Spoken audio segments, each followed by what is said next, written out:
Assalamualaikum warahmatullahi wabarakatuh. Apa kabar Bapak Ibu guru hebat? Disiplin adalah ketaatan atau kepatuhan kepada peraturan, tata tertib, dan sebagainya. Selama ini kita mengenal kata disiplin. Dalam aktivitas sekolah sering dihubungkan dengan hukuman. Padahal itu sungguh berbeda. Karena belajar tentang disiplin positif tidak harus dengan memberi hukuman. Justru itu adalah salah satu alternatif terakhir dan bila perlu tidak digunakan sama sekali. Dengan begitu, disiplin positif berarti ketaatan atau kepatuhan terhadap nilai-nilai universal yang telah disepakati bersama. Dalam konteks pendidikan kita saat ini, untuk menciptakan murid yang merdeka, syarat utamanya adalah harus ada disiplin yang kuat. Disiplin yang dimaksud adalah disiplin diri yang memiliki motivasi internal. Artinya motivasi yang muncul dari dalam diri seseorang, bukan motivasi eksternal yang artinya motivasi yang muncul dari luar dirinya. Menanamkan kepada murid untuk melakukan suatu tindakan dan aturan bukan karena menghindari hukuman dan bukan karena penghargaan. Sebagai pendidik yang menerapkan budaya positif ini perlu adanya posisi kontrol restitusi. Nah, apa itu restitusi?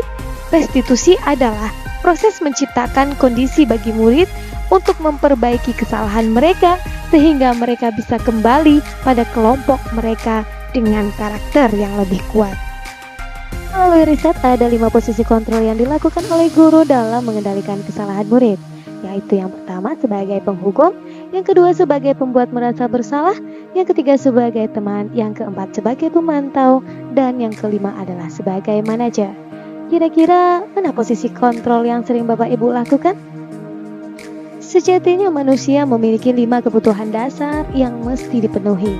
Kebutuhan bertahan hidup, kebutuhan akan kasih sayang dan diterima, kebutuhan penguasaan atau pengakuan atas kemampuannya, kebutuhan kebebasan, dan kebutuhan kesenangan.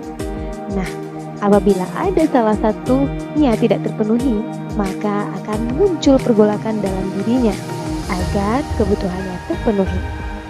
Mungkin Bapak Ibu pernah melihat seorang anak melakukan kesalahan. Hal ini berarti ada satu kebutuhan dasar yang mungkin saja belum terpenuhi. Oleh karena itu, perlunya kita membuat suatu keyakinan keras agar segala bentuk pemberontakan dalam diri anak yang melakukan kesalahan untuk memenuhi kebutuhan dasarnya dapat terkondisikan. Dengan memahami anak, kita tahu apa yang mereka butuhkan.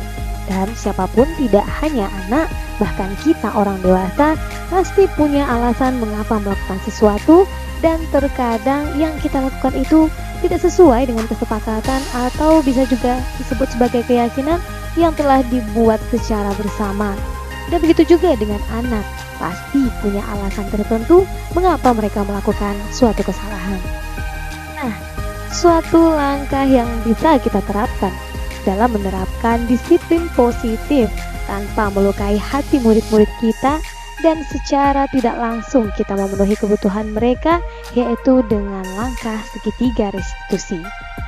Untuk lebih memahami bentuk langkah segitiga restitusi, Bapak Ibu dapat melihat video demonstrasi kontekstual pada modul 1.4 di video sebelumnya.